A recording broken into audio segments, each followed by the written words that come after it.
This is our 25th podcast, and we have a Congratulations. little bit of congratulations to us, Yeah. and we have a bit of an idea about what we want to speak about of celebration, moving away from survival and like kind of fixing yourself, but actually Mhm. moving into thriving and celebration. Yeah. I'm curious what kind of arises for you on that.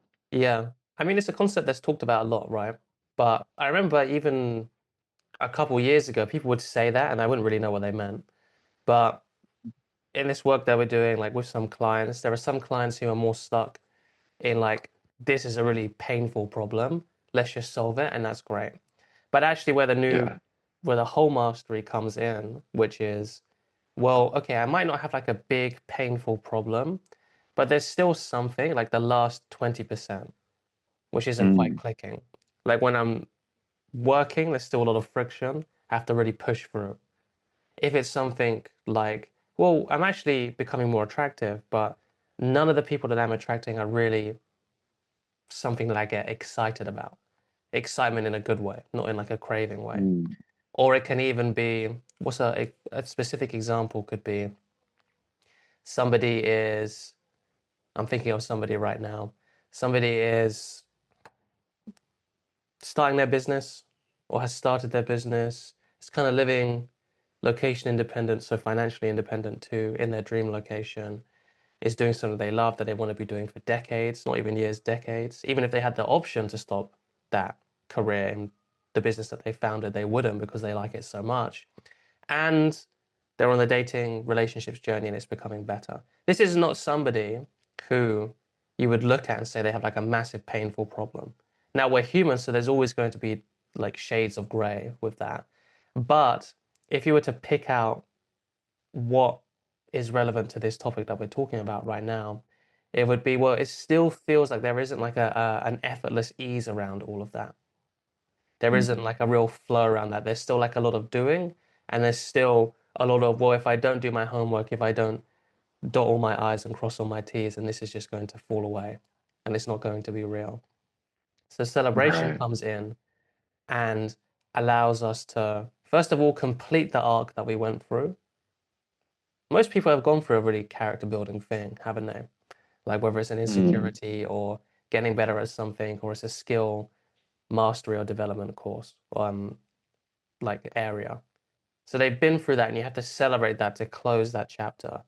But then there comes a point where we can make something that's already there grow and be nurtured even more in order to get to the next stage. I actually have an idea about what this looked like for me. But is there anything that's coming up for you where you made that switch? So it just sounds like a bit more tangible for people listening. yeah, that's a really great question. And I think at that stage, it's almost a little bit of removing the conditions Mm, and letting it flow a little bit. And that's where moving and celebration can really help with that. mm, But if we look at um, even dating is a great one where we might be getting a certain result and feeling like, oh, we're doing really well. People are liking us. Oh, we're going out and we're able to actually meet someone we might want to date. mm, But there's still conditions of all we're doing. We have to do it this amount. We have to kind of act this way, respond this way. And then if we almost allow some of those conditions to drop away and even let that celebration be there of just ourselves, but the journey we've already been on, and almost a sense of trust of that's going to work out anyway. That seems to take us in many ways much further. Almost like I get the symbolism of, when you're surfing, me and Aaron, great surfers, tons. But we did do surfing in Da Nang a little bit. yeah, we And did when you're all surfing, those you're years ago. paddling. That's right. You're paddling so hard at the beginning. Yeah. And then finally you can feel the wave take you, right? It's got the board. Mm, And then you move with the wave and you're barely moving. You're just balancing, getting up, right? The hardest part is that initial paddle. mm, That's almost what it feels like for me on a symbolic place where sometimes you just got to grind it out to fix a problem a little bit. But when the wave is starting to catch you, if you can let that take you a little bit and celebrate and enjoy that, I think it can actually not only open up to a place where you're actually in completion of that initial goal or area of your life that you wanted to live in kind of a bit more flow with, but it becomes an enjoyable, celebrated experience instead of just more and more pushing. Yeah. No. Yeah. But I wonder, is there a space in your life where that was really prominent? I'd be curious about jiu-jitsu actually, but obviously Mm, take it wherever. yeah. Jiu-Jitsu is a great example actually, because the thing about like mechanical skill building, like a physical skill, is it is quite measurable because suddenly you're rolling, which is sparring, and you're getting beaten up. And then a few months go by and you don't get beaten up as much. Then you're having kind of an even roll with the people, an even spar. And then you start to beat them more times than they beat you. And then maybe you might even start to dominate them. So there's like a real tangible progression. And that kind of fueled like my constructs at the time was actually to be very, everything had to be hard so that I wouldn't really trust if something came too easy. But jiu-jitsu was kind of the first thing that broke through for me in that because I would just train it so much.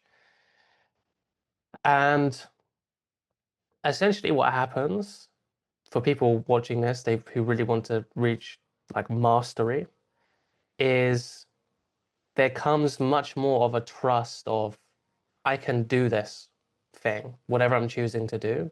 And I don't have to be pushing it so much. It doesn't have to be top of mind so much.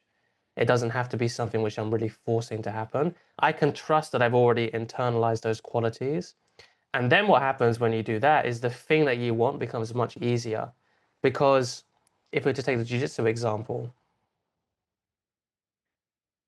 like if you're thinking in a role, in a competition specifically, if you're thinking, you're already like too slow, Mm, already too slow. There's times where it's appropriate. If there's like a break and you just like have a quick thought, like, okay, this is what I'm gonna do.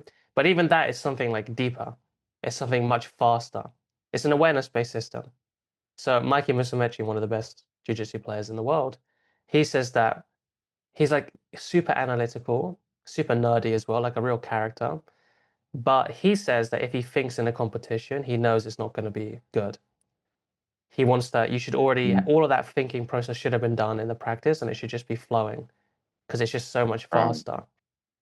And in anything that we do, we want that to be the case. So we're not disowning practice, we're not disowning like all of the years of experience and all of that kind of stuff, but it's actually a process of getting out of your own way. And whenever I was able to get out of Mm, my own way, I would perform much closer to my ceiling. The ceiling being like what I was capable of in the gym, yeah. basically. I was able to perform much closer to my ceiling.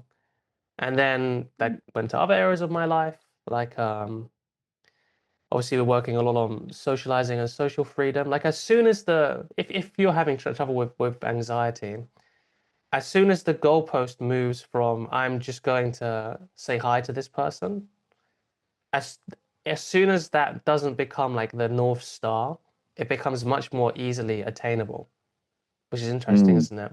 Even though that's the thing that you're putting all of your focus into, as soon as you kind of switch where that North yeah. Star is, that's when it becomes easy. But were you going to come in Yeah. and say Well, something? I actually have a question because I really loved the jiu-jitsu part of it.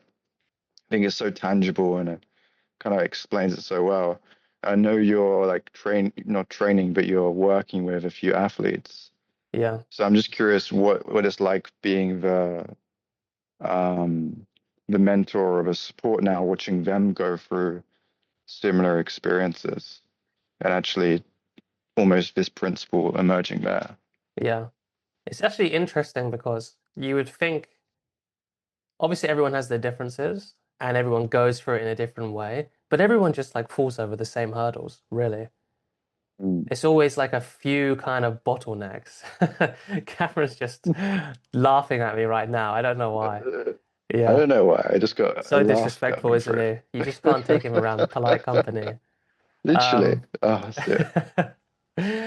so you have like these, everyone's very different, but there's kind of like the same bottlenecks.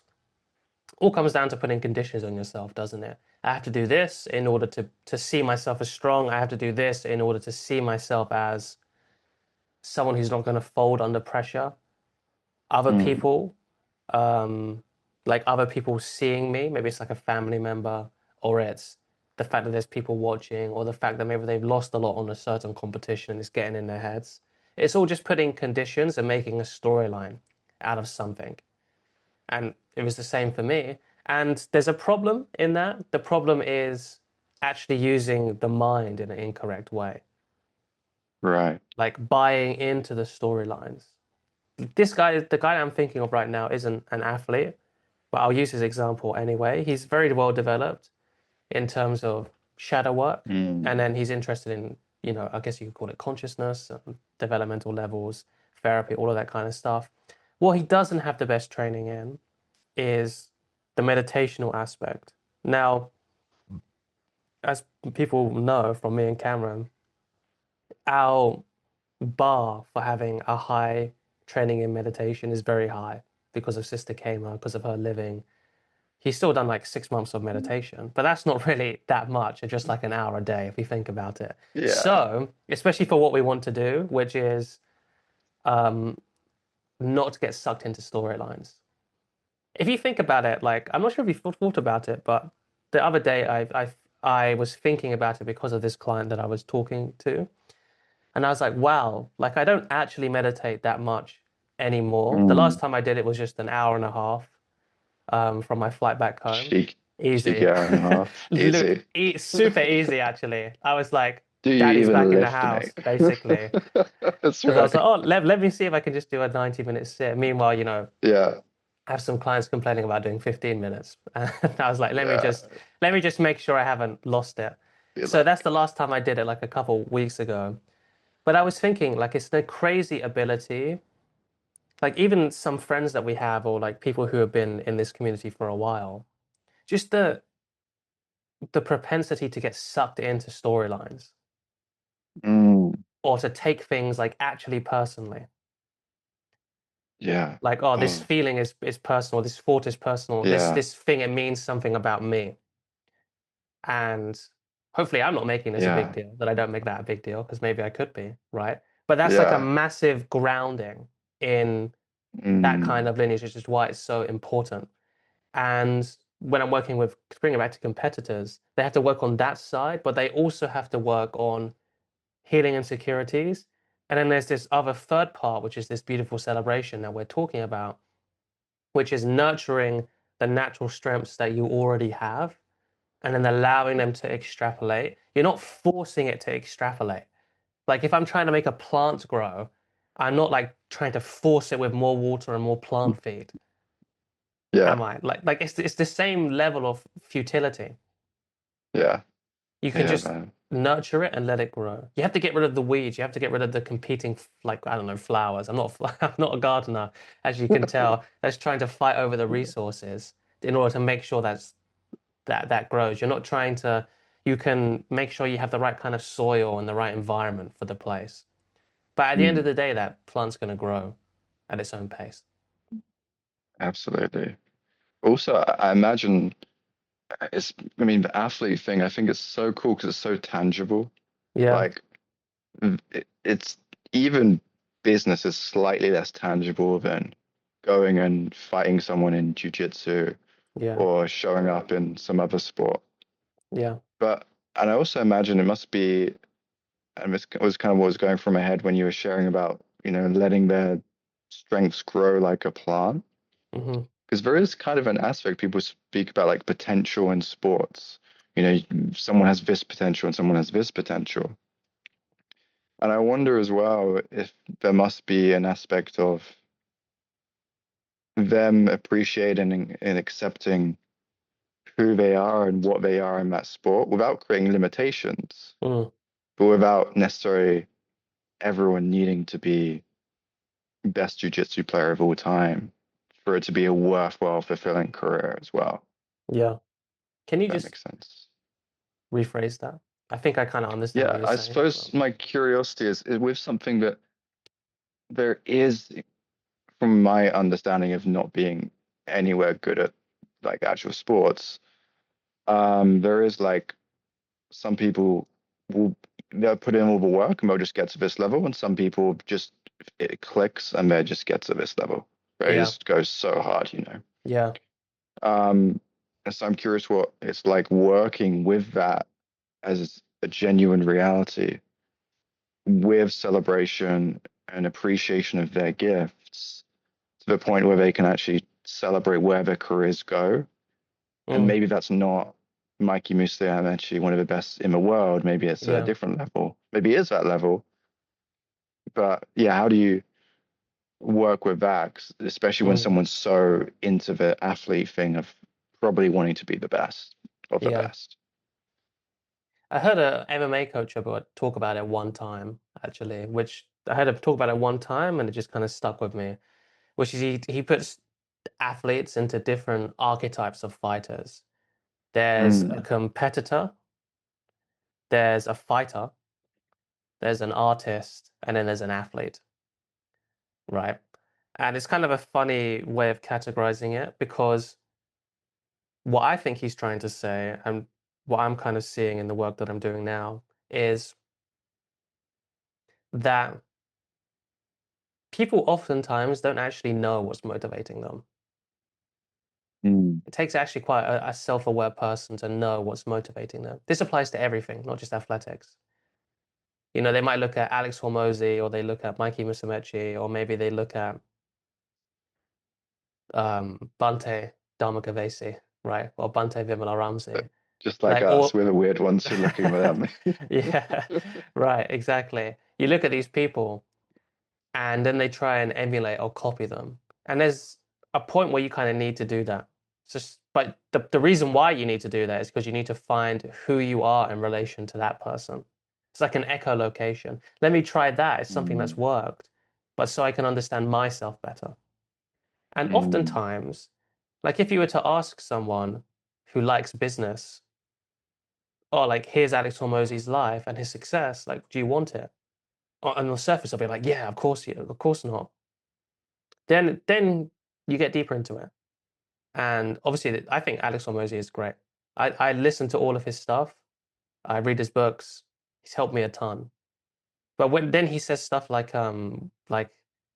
uh he said something along the lines of slaves worked every single moment of their lives all the time, and I use that as motivation to stop myself from being to stop myself from not working.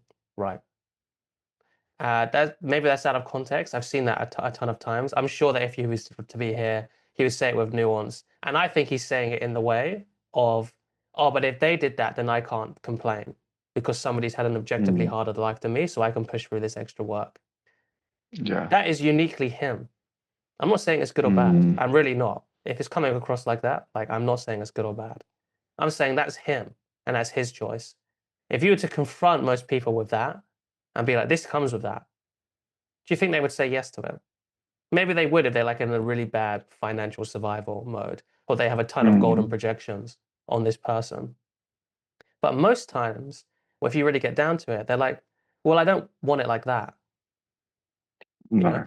Alex Hormozi also said a similar thing where he was like, all the I get annoyed at the gym guys because all of they always say, oh, wake up at 5 a.m. and other people are just being lazy. And he was like, the only reason you do that is because you enjoy doing all of that. Otherwise you wouldn't do it. Mm, And it's also the same with yeah. him. Like he loves work. That's what he's great at. He said it on that Tony Robbins interview, which got taken down for whatever reason. He's like, this is the only thing. He says something along the lines of, this is the only thing I know how to do, and I like it. Paraphrased, Yeah. right? Or if you just take Bante Vimala-Ramsey, like me or you, like, oh, would you like his kind of level of insight and that kind of life? Well, no, Would be because otherwise we would nice. have chosen that life if you think about it. Like Yeah. you're seeing all of the benefits, but would we have chosen to do the forgiveness meditation for 2 years straight before even doing any kind of meta meditation, right? To Living with a cobra in the right, living cave. with a cobra in the cave. No I sex, think no you would say yes to relationships. that, Yeah, but that would be fun. For not for like you'd be that like, for the long. vibe, for the adventure. For the just for the story, I would say yes. Yeah. So what I'm trying to get at here is everyone actually is motivated by something different. So if we come back to the tangible example of an athlete, one of the athletes I work with is very much an artist, if we were to use that archetype typical framework. Mm, So his goal is the art of it, and there's no greater canvas than a competition, a high level competition, because that's the only time you yeah. can check whether your artwork is honest, Love that. basically. That gets me. Yeah, it's amazing, right? I wouldn't actually Yeah. classify you as an artist if it was to jiu-jitsu, maybe. But that's the thing. I could be wrong about it. And obviously, those archetypes, there's like a million different archetypes. Yeah. I don't know. I don't know what yours would be, honestly. So that's his motivation. And you can actually Yeah. get the same level of success or just be in a different way. Mm, Where if my goal is actually up here and those competition wins are just on the path to get to that. Whereas a competitor, I had a bit of artist. I also had a strong competitor drive, to be honest with you, mm. which is why as soon as I stopped competing, I stopped jiu-jitsu, if you noticed that. Right. Yeah. Like I liked I the hear that. intensity of competition. I liked the Mm, intensity of there being something potentially dangerous, something potentially violent. Obviously, it's not like Muay Thai or anything like that, but I liked the focus that you had to be in a long competition. I like the yeah. story that that made. I wasn't an athlete, like it wasn't like an athletic endeavor. It was a competitive endeavor. Mm, So my goals, if I was to work with myself, would be different and they would have to be structured different. And it would actually be centered around, oh, how do we go into that intensity feeling? Because it was a double-edged sword. I'd feel really intensely about it, and that could either make me perform at my best or really hold me back. So it'd be right. about unlocking that. Yeah. Or the other guy that I'm working with, who's much more of an artist, it's about unlocking that artistic flow so that we're not disowning all of the other things that are there, like the fear, the fact that it will be violent, Mm, the fact that this other person's probably not going to treat it like an artistic endeavor, the fact that it is athletic, the fact that it does need structure. He's already good at all of that kind of stuff, but it's about yeah. integrating all of that with the paintbrush of an artist. Mm, yeah. That's really cool. Yeah, I can see I'm Cameron getting getting hyped up at excited this. about jiu-jitsu. I'm like, yeah, let's go Yeah. back. I already done a session this morning. I'm like, let's go back tonight. Yeah. So I to feel keep like you with, could, oh, please go on. I was gonna say, I feel like you can't know which one you are until you've done it a fair bit. I can imagine, but No. I'd be curious your opinion on that as well. What Yeah, probably emerges not. after a while. Yeah. Yeah. And you Yeah, have to like play around with all of it too. So yeah, for those who maybe don't do jiu-jitsu, how can this apply to them? Well, it's the same thing. Like whatever your overarching North Star is, I mean, to take some from my clients, I've got a few clients that are professionals themselves in this kind of area, and they want to learn more about how they can do this work on themselves, how they can do it for clients. And also, when you're in this community, you are the product. So the more developed and mature and grounded, I guess you are, the more certainty you can speak with in helping other people overcome their challenges. Then you have some of the people who are going through a breakup, another person's, trying to negotiate, be better at negotiation. In one's an influencer and the other one is corporate finance, something like that. mm, And everything in between, other people setting boundaries, like whatever your kind of North Star is, a lot of that stuff is the problem thing that we're getting to, which is why this episode is quite a bit more advanced than our other episodes. But the North yeah, Star actually emerges once you have enough space from those internal problems.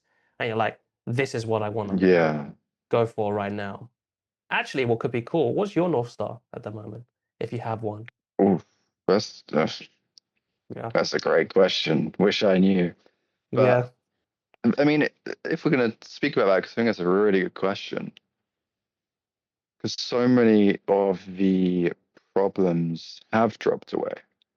Like Mm. business, which is probably the biggest one of the last 3 or so You heard it here years since we first. both started. Cameron just Yeah, said you he's heard it. enlightened, you know. Fancy and the Ramsey better watch out. Yeah, move I'm aside, taking a mate. spot. Me and the Cobra are gonna be best buds.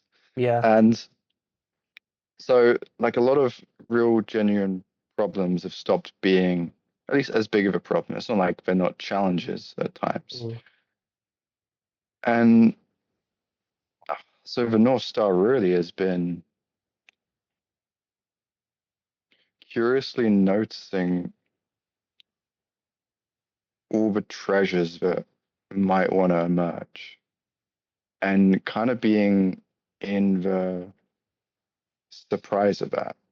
Mm. And that's really abstract and not helpful at all for anyone. People are like, thank you for not saying anything, basically. Literally. But if I look at even the process of it, it's not necessarily there's a North Star now. Mm. It's more I keep noticing where there are areas of friction or tension. You speak about this, like going into the resistance, path of resistance, Mm. except all of that often reveals just either parts of myself or parts where I can be liberated. And then what's emerged from that has been like such a enjoyment of building the business, which doesn't even feel like going towards a North Star, but it feels like an enjoyment of being the business Mm. and, you know, playing with how can I be there for clients in an even more powerful way? Or noticing that when I clean up even more, that it's just becomes easier and more energizing. Yeah. And then in other areas in relationship or even related to my physical body, which is something that I put away for a while, like, but really integrating that, noticing that there's been a real enjoyment in activity coming back in my life, whether it's jujitsu or walking or swimming or whatever it might be. Can you go deeper into what you meant by putting the body stuff away? Because I Yeah, think that could be a very tangible example. absolutely. I mean, for the longest time, so basically for me, the kind of the thing that kicked off personal development was working out.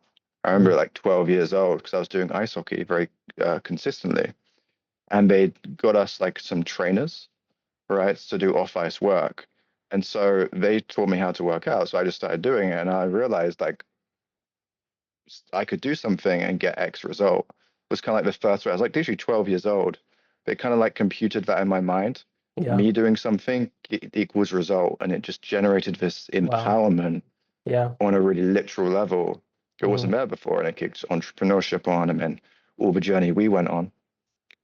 But it started with working out. So for from 12 to 20, 21, I was like super consistent working out 4 times a week.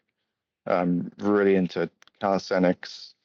Um, I wasn't super into the gym, but more calisthenics. I was really into that, Mm. and I held that to about 1920. But then, as we did more spiritual work or um, hypnotherapy and this sort of thing, the pressure that I was putting myself on to be perfect in that area was so intense that I was like, bye bye.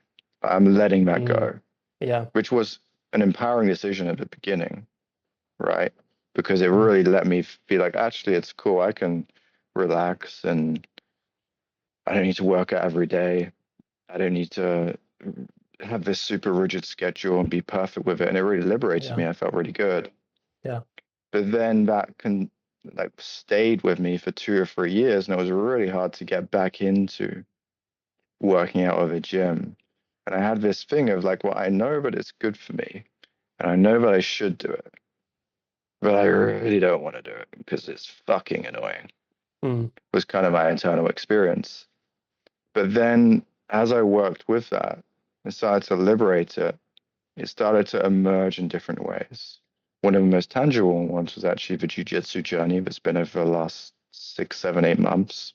But even before that was just getting back into the gym, enjoying the movement of it. And so it Mm, started off as more of like a, a, a body practice of like, oh, I can actually enjoy moving my body again. Like actually my body seems to want that, mm, right? And that's really good. And so it started to be integrated in a way that worked for the new version of me.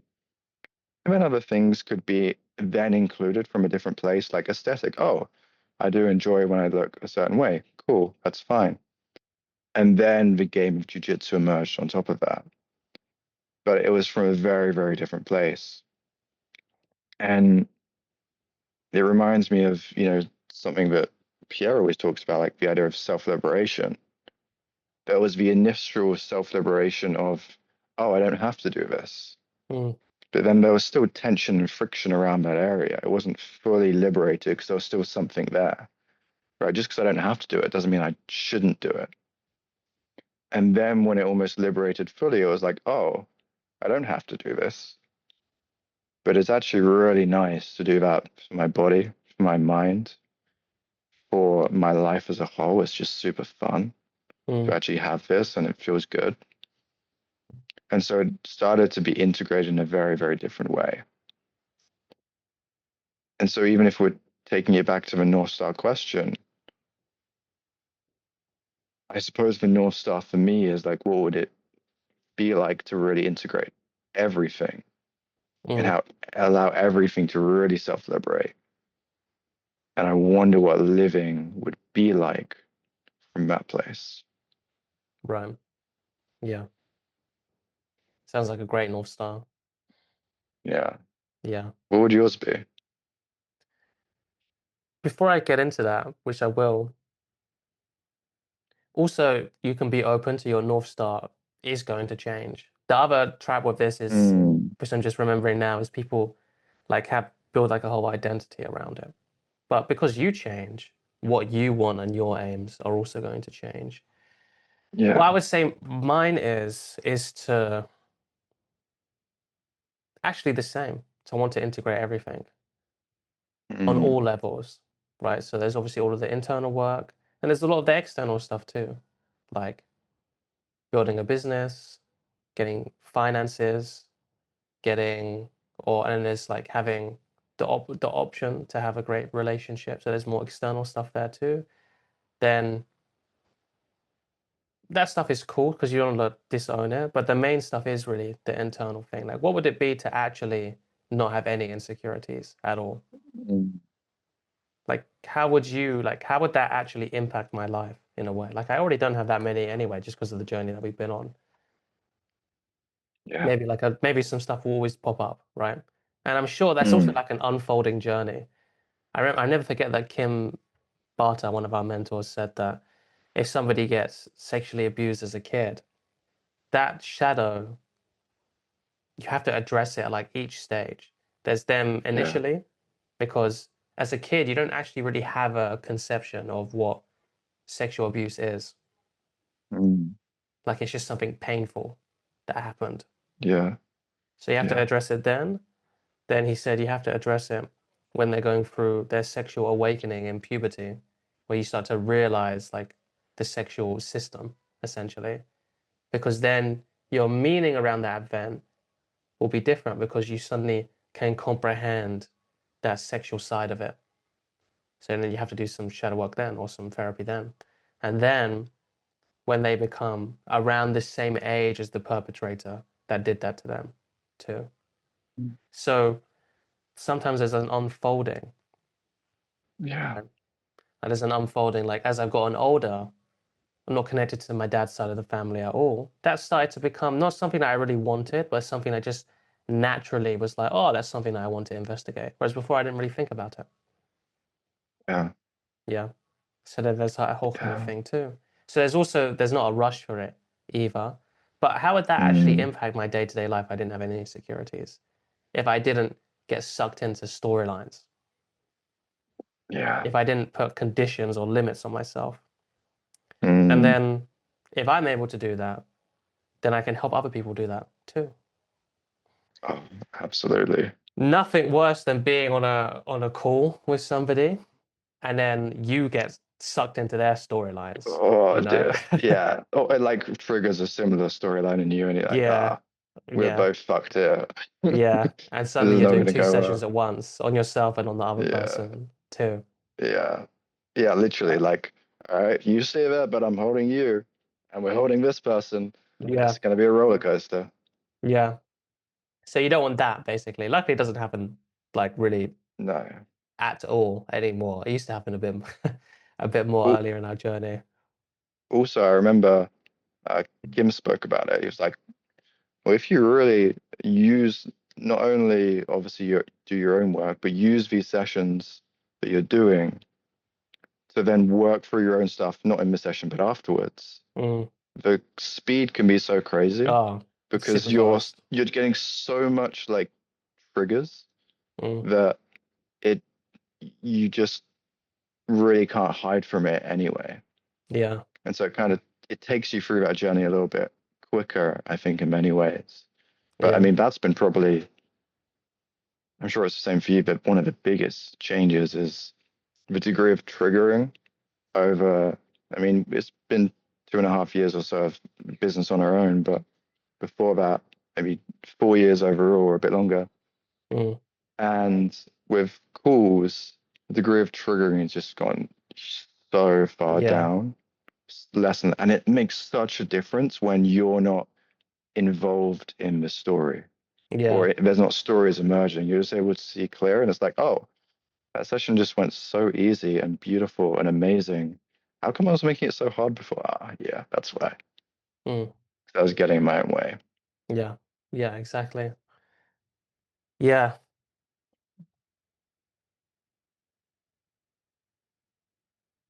What's coming up for you around mastery then? What have we not talked about here? That's a great question. Mastery. I think what emerges around mastery is the like exponentialness, like the ever, foreverness of it in some ways. Mm. Like there's so much nuance, and so there's no getting there with it, but it's the pursuit and enjoyment that seems to take you the furthest. I think that really relates to the whole exploration we've had today of going from fixing and survival to celebration and enjoyment and finding the treasure. Mm. And it takes you so much further.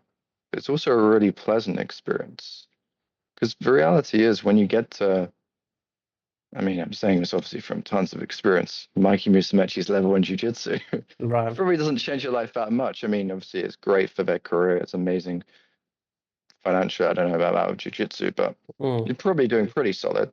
Yeah, And you're like a world number one. But there's also a degree of time catches up. There's yeah, going to be the next new person. It's yeah. really a game that you can't actually win. No. Even the greatest people, it like they didn't. If they had kept going, it would have ended well. Maybe they stopped at the right time. And they kind of caught it. They caught their wave and they let it die at the right Yeah, time. that's how you win. Stopping at the right Yeah, time, yeah. basically. That's the only way you can win, really. Yeah.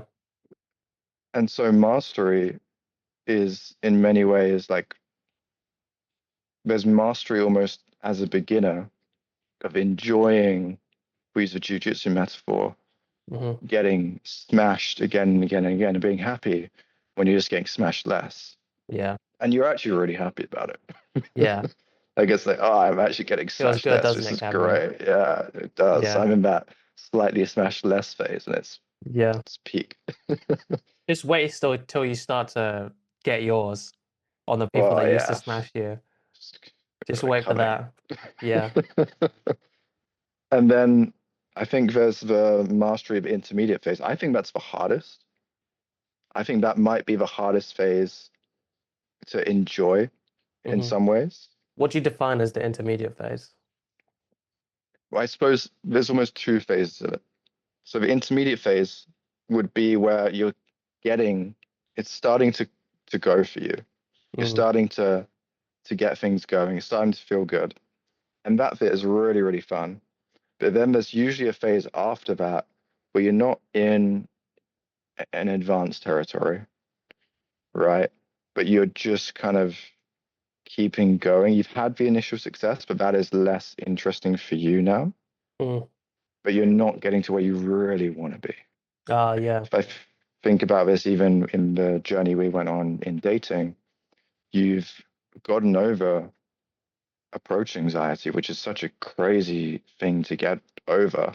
Like Mm. actually getting over that is not for the Most faint-hearted people will at never all. get It's over that. Yeah, blooming ever. hard. Like it's terribly Yeah. hard. So you got over that, and people seem to not hate you, which is kind of nice. And you're having nice conversations. Maybe you're even able to take it a little bit further sometimes. But eventually that stops being fun and enjoyable, and you want to get to a place where you're just really crushing it. And you're just really there, whatever that means for you. Of course, this is a subjective Mm, description, but I do think that phase is quite hard. For kind of you've got over the hump, but you're not at a place where you're really crushing it, mm. and that phase can slog out for a little bit, depending Yeah. on what you're doing. But I think finding mastery and enjoyment at each phase um, would be the goal and the intention for me. Yeah. But what do you think about that and the mastery question in general? I think that's a good distinction list. Beginner, intermediate, and then Mm. more advanced. And I guess in relation to what we talk about, all of this can be overlaid in whatever skill set you're trying to achieve. And actually, what we haven't talked about too much is the celebration side of it, like Mm. celebrating the closing of a loop. Because I know that's something that you brought up earlier. Yeah, What did you mean by that absolutely. in relation to this? Yeah, I suppose, and this is mainly because it was such a thing that I didn't do, but being on that everlasting treadmill of constant growth Ah, and yeah. never letting yourself have completion and celebration, and really basking in. Actually, a client used that word bask, and I really love it. Basking in, I'm there, and that not needing to mean there's no journey left, there's nowhere that I can grow from here. Mm, But in terms of the initiation of the goal that I wanted to achieve, the follow through, and now the completion and the celebration. Oh, I'm actually there. At this moment in time, I'm there, mhm, right? I'm forever there, but there's a completion here that's emerging and a celebration. Oh, wow, I did it. It was pretty hard. At times, I didn't know if I would push through and get through it, but I did. mm, That's really cool. yeah. How did Now, that help you when you integrated that? well, I suppose if we notice that, now we're here, we're basking, we're celebrating, we're completing. There's something about that that feels, in essence, like closing the loop so that a new one can emerge as well. It Hmm. almost feels like seasonal. If we just had, I mean, I'm in Vietnam right now, and you just have summer, and it's beautiful and it's nice, but in some ways, you don't get a refreshing newness because you're Mm, in ever summer. Right? It's yeah. always good, and it kind of feels timeless in a weird way. Yet when you go through seasons and you go through a bit of winter, right? And then we have celebrations in winter like Christmas, and you just really enjoy that. And often, like Christmas is a time of year when people are working less and you're kind of just basking in, Mm, oh, maybe I did it this year. Like, let's say it's a good year. Oh, I did that this year. Wow, that was really amazing. mm, And then you get through that, and then spring emerges, newness emerges, freshness emerges, and new motivation and inspiration emerges. And I found that I couldn't get to real, genuine motivation and inspiration without completion and celebration of what I already did.